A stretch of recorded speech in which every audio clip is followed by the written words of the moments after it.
I will be talking about Mitch McConnell every single day until we actually know what is going on with Mitch McConnell, as any journalist, any commentator, anyone who cares about this country should be.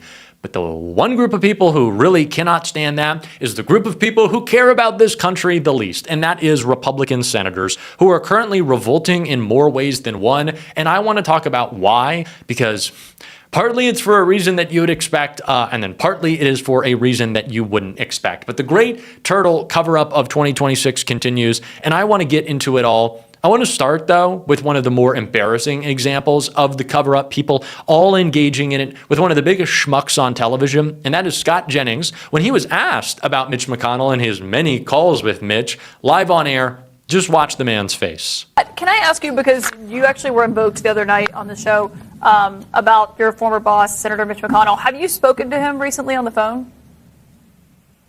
No, I haven't spoken to him. I talked to him early on, and I'm in touch with his office, but I haven't spoken to him recently. Do we want to FaceTime him? No? Okay. Okay, on that note, Scott Jennings, Karen Finney, thank you both for being here. A little spoiler alert, this is about to be the theme of this video, that these people, the Scott Jennings of the world, the Republican senators, right, this kind of consultant and staffer class on Capitol Hill, which I know a lot of staffers who are doing great work, who really care, who are focused on policy, who are focused on holding people accountable. Of course, none of them are Republican staffers, so this is not just like a blatant everybody's terrible. There are bad people in all professions. Most of those people don't have as much control over, how our government works as these people do. But they are so just like disgusted with the idea that we could challenge them or their authority or disturb their day by asking them questions. Scott Jennings like, you're going to confront me on television about some lies that I told? Well, what a horrible person you are. It's like, Scott, then don't go on television. Don't be on television saying bullshit if you don't want to get checked on it.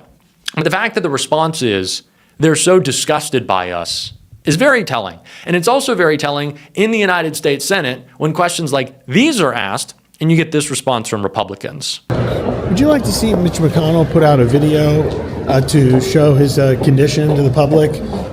What do you think he needs to put out? More information? He put out a letter the other day with the Senate's physician, and I think that suffices. If the people of Kentucky want more, they'll ask him for more. Thank you. You guys have a lot of big votes coming up. As you may have seen, the Kentucky governor wants McConnell to put out some sort of video to show that he's, in stable condition and doing well. What do you think about that? Does he need to put out like a video statement or something publicly?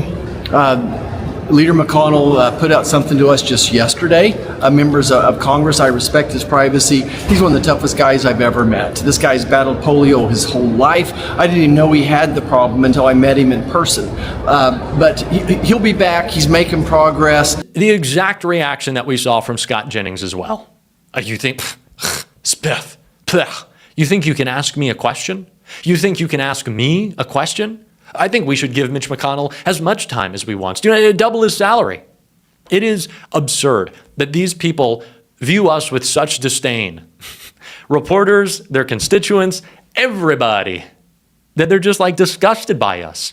And that is why the revolt that is happening in the United States Senate right now, and it's usually a quiet revolt as they, strip you of your health care, your basic human rights, as they pollute our environment, kind of sell favors to corporations, to foreign influence, Israel. The revolt happening right now in the United States Senate is a very public one because they're usually pretty polite about it. They're really, really pretty polite, and this is part of their strategy. They're polite about not caring about us. Like they frame it like it's legitimate or like, well, we're doing our best to legislate. But there's a revolt happening right now in which they're very publicly showing us that they expect that we shut up and fall in line and let them abuse us. That cannot happen. I want to talk about two examples, an article and a video. Let's get into it. Republican senator lashes out at people for asking, "Where's Mitch?" Lashes out lashing out at us for just asking a question. The lawmaker has been accused of concealing her own health struggles previously. Oh, who could that be? Because there's so many of them. A 73-year-old Republican senator is coming to Mitch McConnell's defense. Oh, yes, because Mitch McConnell was just so defenseless and scared, being the institution of 40 plus years in the Senate that he is. My God, these people are embarrassing. But of course, Susan Collins is coming to Mitch McConnell's defense as many demand transparency about his health mystery. Maine Susan Collins lashed out at those demanding answers about McConnell's weeks-long absence from Congress following a fall that sent him to the hospital on June 14th. The 14th, it's been now 2 months. Mitch was the longest serving leader in Senate history, Collins told the New York Times. Couldn't we extend some grace to him? Fucking why? Why would we extend grace? What are you talking about? He is a bad person who has hurt this country. I don't care. I don't care if he's been in the Senate a long time. What does that even mean? She said that he is a survivor of childhood polio. Truly don't care. Your party is now anti-vax, which has made his recovery slower. Oh, well, then maybe he shouldn't be a senator. But he has always been a fighter and will be back. Yet he's fought against like equal rights for black people. What are you talking about? Collins also called out Kentucky Governor Andy Beshear, great, a Democrat, for daring to ask McConnell to prove to his constituents that he is physically able to serve as their senator. Doesn't this sound like a joke? Like this sounds like a joke, doesn't it? Beshear is repeatedly grilled Republican leadership and McConnell on his health crisis, sending scathing letters to both McConnell and Senate Majority Leader John Thune. All he's done is send letters. And you're so put off by that? In a letter to Thune obtained by the Daily Beast, Beshear said he was writing under the assumption that McConnell is capable of reading and responding verbally and not incapacitated by means of consciousness or cognition. He similarly told McConnell to provide proof of your capacity to serve or resign. The Democratic governor's approach has earned him the ire of several Republicans, with Senator Rand Paul, also of Kentucky, dubbing it a campaign ploy by Beshear to look relevant. Republican Senator Bernie Moreno, who's a piece of shit, called Beshear a disgusting attention-seeking whore. This is the same Bernie Moreno who will not defend his daughter against Republican Congressman Max Miller, her ex-wife, who has abused her and their child. So Bernie Moreno, you are also disgraceful. Collins also singled out Beshear, accusing him of playing politics with McConnell's health. This rush, led by the governor, who must be running for president, is so unseemly and so unkind to a senator who has been such a leader for so many years. A leader of what? Corporate interests? This is insane. Collins raised eyebrows herself when she revealed her own health struggles in a campaign announcement this year. Questions about her health were raised after she released a video in February in which she said that she was constantly trembling. Months later, the speculation forced her to reveal to News Center Maine that she has been treating her tremors with medication. What I have is an extremely common condition that is called a benign essential tremor, she said. Collins said, I have had it for my entire time that I have served in the United States Senate. It has absolutely no impact on my ability to do my job or how I feel each day. An analysis by The Swamp, the Daily Beast political newsletter, earlier found that the average age of lawmakers in the House has risen from 54.4 years between 2001 and 2003 to 57.9. The rise in the Senate was 59.8 to 63.9. This is just crazy. The revolt happening in the United States Senate right now is Republican senators are revolting against our ability to ask questions. Is that not insane? That's the revolt that's happening right now over Mitch McConnell. We shouldn't be able to ask questions or get answers, so much so that Republicans are also sicking the Capitol Police on reporters. Take a look. Health issues like that, he should be ashamed of himself. Do you think Mitch McConnell needs to do more to prove his health? I think we should give Mitch the time he needs to be able to recover and come back to the Senate. We're praying for him and wish him well. Yeah, but we can give him the time he needs while also he provides. While also He's not with me, no. He's not. Only he's with me. These two are not. Yeah, but I'm a reporter, sir. He's not through security. No, I already have been through security, sir. I've already been through security. Sir, we came from downstairs. I came from downstairs, man. This is disgusting. It is disgusting. It is so gross that reporters are having the police sent after them by Republican senators and their staff for simply asking questions. Simply just asking questions. You're not allowed to do that anymore. That is the revolt right now that is happening in the United States Congress. It is a revolt against us. They are disgusted that we want to ask questions, that we want to know if our representatives are still alive, who we pay, by the way. We also pay their staffers, excuse me. At least I'm alive enough to have a little bit of a gross moment on camera. I apologize for that. But I'm not going to cut it out. Do you know why? Because unlike Mitch McConnell, I'm open, honest, and transparent.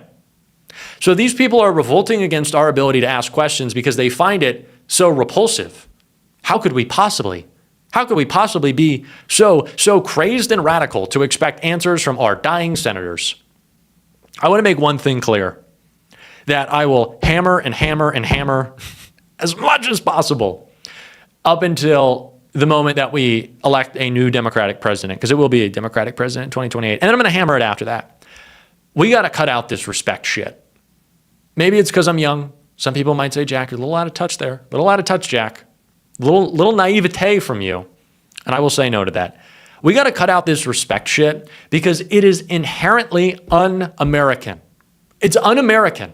And I will explain why. You and I are born with certain inalienable rights. They are not afforded to us by our governments. Not by Susan Collins, not by Bernie Moreno, not by Mitch McConnell. Certainly not by Rand Paul, and 100% not by Donald Trump. We must respect jack shit. We have our rights because we are people. We are human beings. The government exists to protect them. That is why we form it. But we have inalienable rights. We do not have to afford or give respect or appease a government. It is ours. They work for us. And this idea that we have to be kind to them and give them their space to steal from us and to serve corporations in an attempt to strip us of those basic rights that we are born with is a slap in the face. It's a slap in the face. It's a slap in the face. And it is un-American. Anyone who asks you to respect an office is un-American. That is an unpatriotic thing. So there will be a lot of people when there is a new Democratic president who want to say, we want to bring respect back to the office of the presidency. And I agree, we should want our institutions to work, but that is going to require tearing them down. Right? It's going to require starting from scratch. Not going, we wouldn't want the presidency to look ridiculous by prosecuting Donald Trump and Don Jr. and seizing Elon Musk's assets. We don't want to get too controversial. We don't want to upset anyone. You have to rip the system up. You have to start from scratch. And there will be a lot of people who stand in the way by saying, well, that's not respectful. That's not dignified. Taking Elon Musk's assets, nationalizing SpaceX, we can't do that. Be respectful of the office. No. It is not this pretty thing on a pedestal that we just look at. It works for us. And if it's going to work, it has to go after these people unabashedly and do it with vigor and enthusiasm and a little bit of revenge. Maybe more than a little bit of revenge. Plenty of revenge. Disdain for the people who have hurt us and broken our government. And if we have to offer up respect, if we got to be respectful of everyone, it's not going to happen. It's not. We need some hard-nosed, hard-hitting motherfuckers to go in and want to change things. And that's not going to happen if all the Republicans and Democrats just want to grab a beer and get along and hang out. Because the people who want to do that want to grab a beer and hang out and get along because they're serving the same corporate interests, not you and me.